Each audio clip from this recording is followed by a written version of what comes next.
Shalom Ubrahá. Nossa parashá nos conta sobre o man,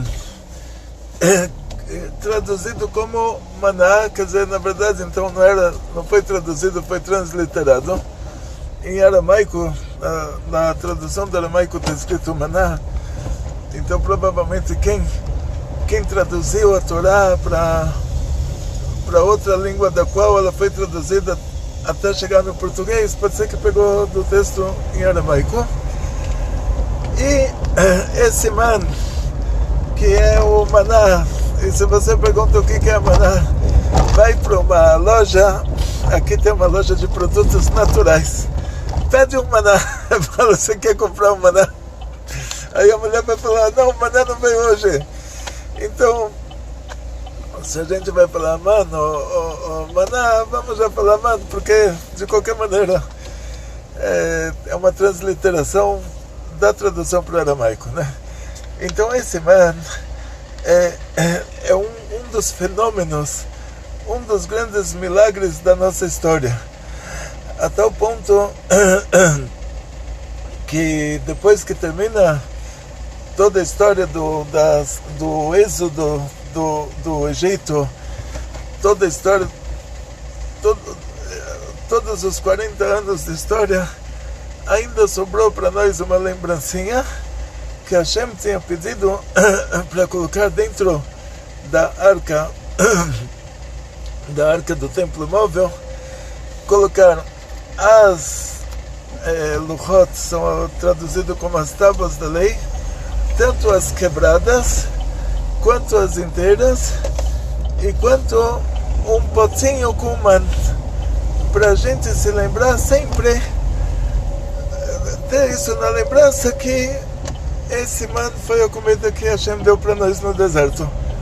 Então, quer dizer, a Torá faz questão de que você se lembre disso, a tal ponto de aquela arca ser uma coisa tão sagrada que você não podia colocar dentro dela absolutamente nada, e dentro dela foram colocadas os pedacinhos das luchot que o próprio Deus escreveu, e dentro dela foram colocadas as luchot que Moshe Rabbeinu escreveu, e foi colocado lá também o potinho com man. Então, olha o tamanho da importância da gente se lembrar do man. Então, tem um versículo em aramaico que quem dá a vida também é obrigado a dar a comida. Ou seja, isso é a tradução, como se fala, o provérbio em aramaico. Quem dá vida, dá comida. Deus fez na natureza humana que uma mãe, na hora que ela engravida, antes do neném nascer, ela já tem o leitinho nos próprios seios dela para dar para o neném. Quer dizer, ela vai dar a luz ao neném, ela já está com o leitinho para ele pronto. Então, sendo que está escrito na Gemara, Shlosha Shutafim Ba'adam, 3 sócios no nascimento de uma pessoa. Ou seja, para a mulher engravidar, precisa de 3. Precisa do óvulo da mulher, precisa da parte do homem e precisa da alma que Deus coloca lá. Se Deus não coloca uma alma, aquele óvulo se desfaz e a mulher não engravida. Então, para a mulher engravidar, Deus precisa colocar uma alma, e por causa disso Deus também é um sócio, Shlosha Shutafim Ba'adam, 3 sócios do homem, para que o homem pudesse nascer, que é a mãe que vem com o óvulo dela, o pai que vem com a parte dele, e Deus que coloca a alma. Então, cada um desses 3, sendo que a criança não teria como nascer se não fosse o pai, se não fosse a mãe, se não fosse Deus, então cada um desses 3 é responsável pela criança. Ou seja, a mãe, na hora que o neném nasce, ela dá de mamar para ele. Na hora que o bebê já cresce, já não precisa mais mamar, o pai compra comida para ele. Agora, sendo que Deus, Ele é o principal nessa história, ou seja, nós somos a alma, a gente tem um corpo, então a parte que Deus dá pra gente é a principal, a parte que o nosso pai e a nossa mãe nos deram é mais a parte material, a parte que a gente nos dá somos nós próprios, a nossa identidade. E a gente vai trocando de corpos como uma pessoa que troca de roupa. Por isso no judaísmo se costuma, quando uma pessoa falece, se costuma rasgar a roupa para demonstrar que, olha, essa pessoa só está trocando de roupa, ela está tirando uma roupa velha, daqui a pouco ela recebe uma roupa nova. Está escrito no segundo mandamento, Notzer Chesed Lalafim, que Hashem guarda bondade para milhares. Esses milhares, dizem nossos sábios, Alafim, a palavra Elef quer dizer mil, Alafim é o plural de mil, então é pelo menos 2.000. Então dizem nossos sábios, a gente tem direito a 2.000 reencarnações para fazer mais, para ganhar mais, para ter um paraíso maior, para ter um mérito, para ganhar aqui embaixo o mérito de subir mais lá em cima. Agora, em relação a retificação do que a gente fez errado, está escrito que Hashem, ele cobra até a terceira, até a quarta geração de quem fez o mal. Aqui está se tratando de Susor, de 4 reencarnações, não de gerações biológicas, e também nas 2.000, não são 2.000 gerações biológicas, são 2.000 reencarnações para quem faz o bem. Ele tem chance, dão para ele um bônus para ele poder fazer de novo o bem, para que ele ganhe um paraíso maior, e a pessoa que fez o mal, para que ele não ganhe um inferno maior, dá uma brecada nele, dão para ele 3 oportunidades de retificar o que ele fez errado, e no final dão uma brecada para ele não precisar retificar muito. Então, na prática, quando a gente fala sobre retificação, tem 2 jeitos de retificarmos a nossa alma. Diz o Zohar, durante o dia a pessoa vai ter testes. Esses testes, eles são ligados à reencarnação anterior dele. Ou seja, a pessoa numa reencarnação, ele bateu em alguém. Então nessa segunda reencarnação ele vem consertar isso. Ele vai ser provocado da mesma maneira e não vai bater. Aí ele retificou sem precisar levar de volta o que ele fez para o outro. Não conseguiu retificar? Então, antes de dormir, quando ele vai falar o Shema Israel, aí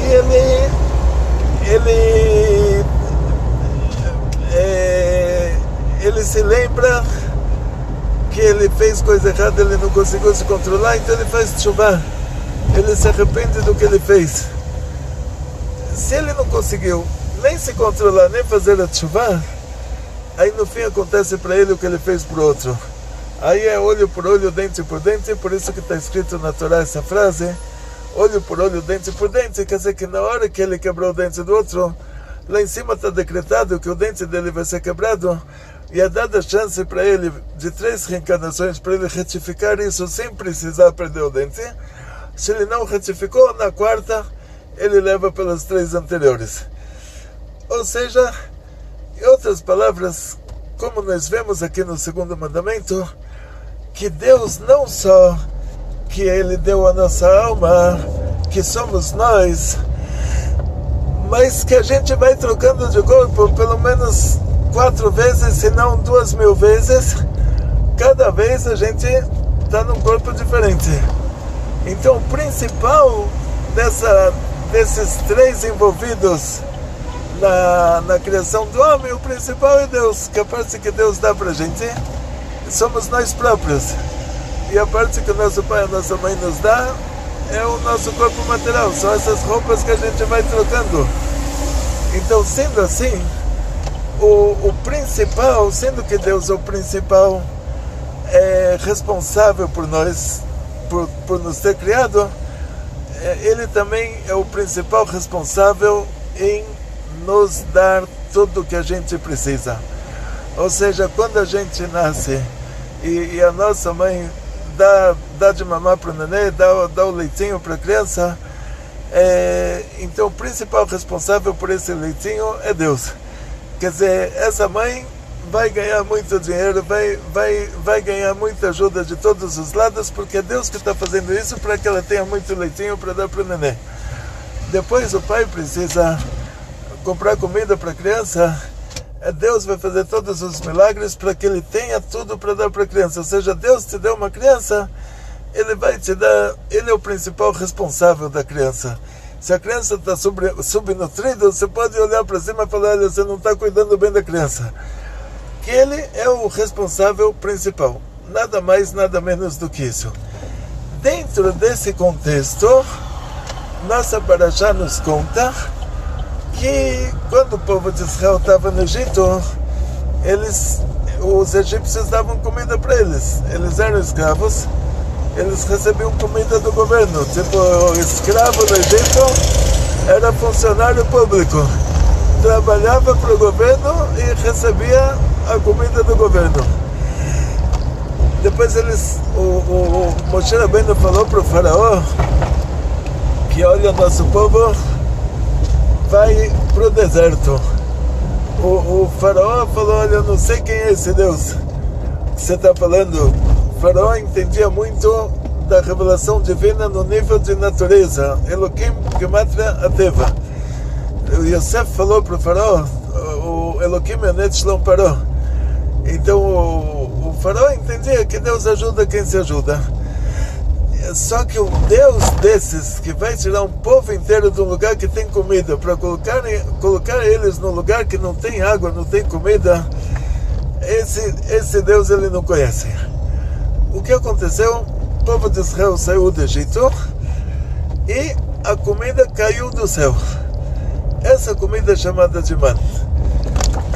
Esse man, ele era uma quantidade de 1,6 kg, uma coisa assim, está escrito Omer Lagulgolet. Cada um tinha o direito e dever de pegar para si próprio uma quantidade de 1,6 kg, e com isso dava para fazer qualquer coisa, ele tinha qualquer gosto. Você fazia um pão, ele tinha gosto de pão, você fazia um bolo, ele tinha gosto de bolo, você fazia qualquer coisa com manto. Ou seja, em outras palavras, o povo de Israel comeu esse man durante 40 anos no deserto. E uma criança gostava de pirulito, ele tinha gosto de pirulito. Outra criança gostava de chocolate, ele tinha gosto de chocolate. Era uma coisa verdadeiramente milagrosa. Mas foi feita uma condição: cada um só pode pegar 1,6 kg. É uma quantidade, na Torá chama Omer Lagulgolet. Nem sei como traduzir isso, porque eu não quero sofrer de ver a tradução. Aí depois você vai falar isso numa loja, usa aquela tradução falando, eu quero comprar isso. Em outras palavras, outras regras tinham no man, que se a pessoa pegou mais, essa quantidade maior apodrecia. Se a pessoa pegou menos, ele crescia. Outra regra ele tinha, que para os tzadikim, para as pessoas altamente elevadas espiritualmente, ele caía na porta da tenda. Ele acordava de manhã, já estava lá 1,6 kg por pessoa na porta da tenda. Para os Rechaim, que eram pessoas, para os Beinonim, que eram pessoas mais ou menos, de vez em quando ele estava muito legal, de vez em quando, Deus me livre, esses Rechaim, o man caía para eles dentro do acampamento. Então eles tinham que andar dentro do acampamento, mas, ou seja, caía perto de casa, não caía na porta de casa, mas caía perto de casa, ainda dentro do acampamento de Israel.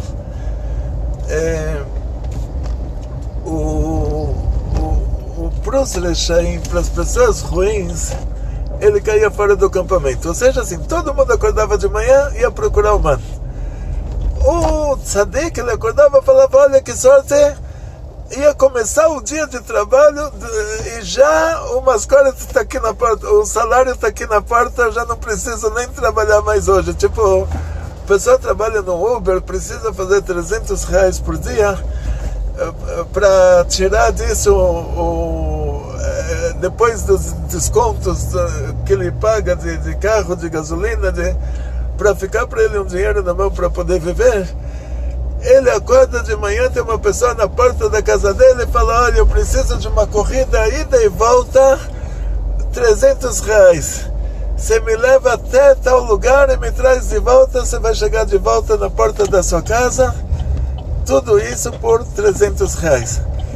Aí ele fala: uau, olha que milagre, precisava fazer R$300, ia trabalhar duro o dia inteiro para isso, e logo de manhã está aqui na porta da minha casa. E tem várias comparações para isso, mas isso é o que acontecia. Quer dizer, o tzadik, ele acordava de manhã, ele falava: vou trabalhar o dia inteiro para conseguir arrecadar esse man, e milagre, já tinha na porta da casa dele tudo que ele precisava. 1,6 kg para cada membro da família. O Beinani, ele falou: vou ter que trabalhar o dia inteiro, mas ele não precisou ir muito longe. Ele encontrava já o man dentro do acampamento. O Urachá, ele trabalhava duro o dia inteiro, mas não encontrou dentro do acampamento, ele teve que sair do acampamento. Ou seja, em outras palavras, quando a gente fala sobre esses assuntos espirituais, a Torá não conta pra gente, a Torá não é um livro de história judaica que está contando pra gente o que aconteceu na nossa história. Se a Torá nos conta esse fato, é porque isso tem a ver com cada um de nós aqui e agora.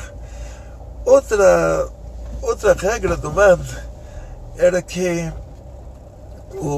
esse man, na sexta-feira, ele caía em quantidade dobrada.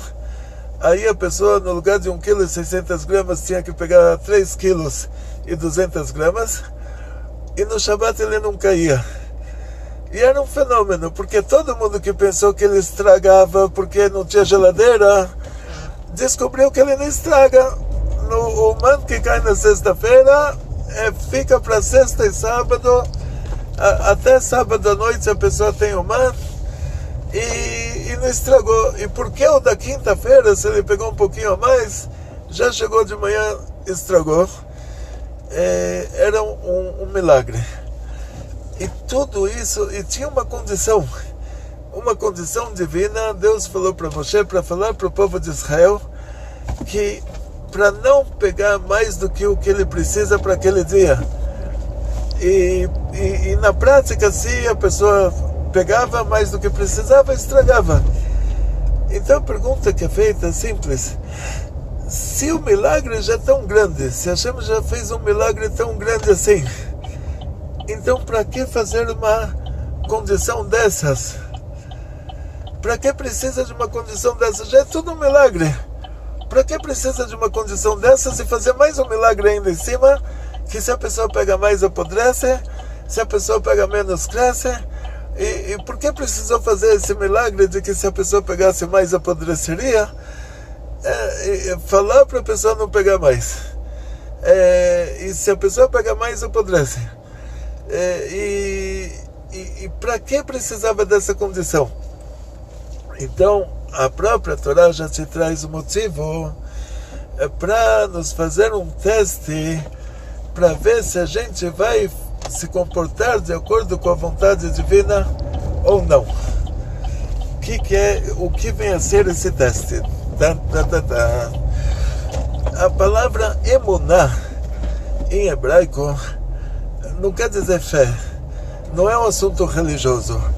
Emuná, a raiz do verbo é mileshon emunem. Emunem quer dizer exercícios, ou seja, você fala para alguém, no lugar de falar para alguém você tem que ter muita fé, em hebraico você fala para ele, você tem que se exercitar muito. Então essa raiz dessa palavra emuná em hebraico, ela quer dizer exercícios, porque fé não é uma coisa que você fala, você compra um bilhete de loteria e você agora começa a meditar, você fala, acredito que eu vou ganhar, acredito que eu vou ganhar, acredito que eu vou ganhar, acredito que eu vou ganhar, e aí você ganha. Se você não falou, acredito que eu vou ganhar, acredito que eu vou ganhar, você não ganhou. Fé não é isso. Fé é você cair na real. Não é... ou seja, assim, é uma realidade. Então, para a pessoa saber que é Deus que está dando a comida para ele, Deus fez para ele um curso de emuná, um curso de fé. Vamos traduzir como fé, mas saibam que a fé em hebraico não é a tradução como em português, não quer dizer a mesma coisa. Ou seja, vamos dizer assim, que tem duas coisas, depois a gente entra em detalhes. Então, o negócio da fé, Deus fez para o nosso povo um curso de fé. A pessoa, eles fizeram um lanchinho no Egito. Depois que terminou a comida que eles trouxeram do Egito, os matzot, aí eles estavam em uma situação que eles precisavam de comida, precisavam de água. Hashem fez um milagre, trouxe a água atrás deles, no mérito da Miriam, que a Miriam ficou com Moshe dentro do agam, dentro do lugar da água lá. Não se sabe exatamente se era o rio Nilo, porque todas as ramificações do rio Nilo no Egito, elas têm um vínculo mais ou menos com ele, porque o rio sobe, enche os lagos, depois o rio desce, aí fica um lago. A história de Moshe Rabbeinu com a filha do faraó aconteceu, está escrito Bagam Basuf, no lago, no Suf. Quando a gente fala sobre Yam Suf, sobre o Mar Vermelho também, não tem como saber se era esse Mar Vermelho que a gente conhece, ou se era algum mar, algum espaço, algum mar que foi chamado de Yam Suf. Ou seja, tem gente que tenta até dizer, ninguém sabe ao certo o que quer, sendo que esse milagre aconteceu para que o povo de Israel se livrasse dos egípcios, do exército egípcio. Eles tiveram que entrar no mar e sair do mar no mesmo lado, então não necessariamente deveria acontecer perto da península do Sinai, porque eles não atravessaram da África para a Ásia por meio dessa abertura do Mar Vermelho. Então, isso que a Torá chama o mar de Yam Suf, tipo o mar dos juncos, mar dos bambus, alguma coisa assim. Então não necessariamente é o Mar Vermelho. Por isso tem gente que diz que não é o Mar Vermelho, ou quem diz que é o Mar Vermelho, em que parte do Mar Vermelho. Também no caso da filha do faraó, a mãe de Moshe Rabbeinu colocou ele numa cestinha, colocou ele no Bagam, a linguagem, a tradução seria lago. A filha do faraó veio mergulhar, ela veio se converter ao judaísmo, então é mais propício que seja lago mesmo do que o rio. Em outras palavras, não vamos entrar muito nesse assunto. O que importa mais para a gente aqui, quando a gente fala sobre o milagre do man, a diferença entre ele e o milagre do Berash al-Miriam, da água que nos seguiu. A água nos seguiu porque a Miriam, ela entrou na água para ver o que ia acontecer com o irmãozinho dela de 3 meses de idade. A filha do faraó veio mergulhar para se converter ao judaísmo, e a Miriam ofereceu para a filha do faraó que tem uma mulher que pode dar de mamar para o nenezinho, e a filha do faraó então colocou lá o exército egípcio na casa de Moshe Rabbeinu, colocou ele lá para a mãe dele dar de mamar para ele, até ele desmamar. No mérito disso que a Miriam estava lá na água para espantar qualquer bicho que viesse comer o Moshe, no mérito disso, nosso povo teve o poço de Miriam 40 anos no deserto. E sobre o poço de Miriam, não está escrito que a pessoa só pode pegar 10 litros de água por dia. E não está escrito, olha, se você pega mais água, a água vai apodrecer, se você pega menos água, ela vai crescer. E para te testar, não está escrito nada.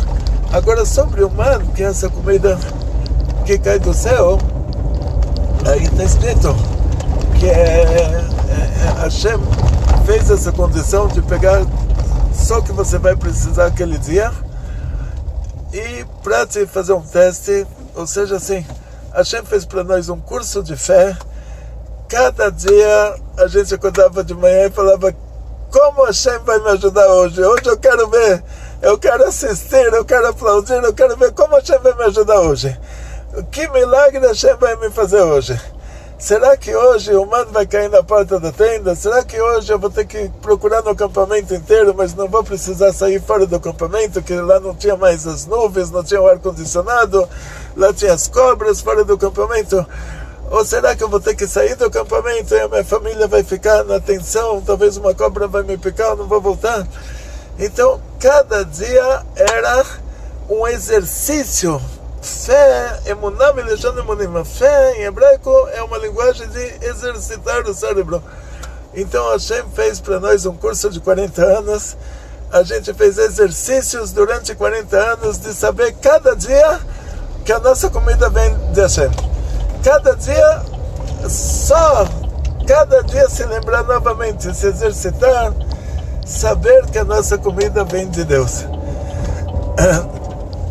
Esse foi o curso que a Hashem fez para nós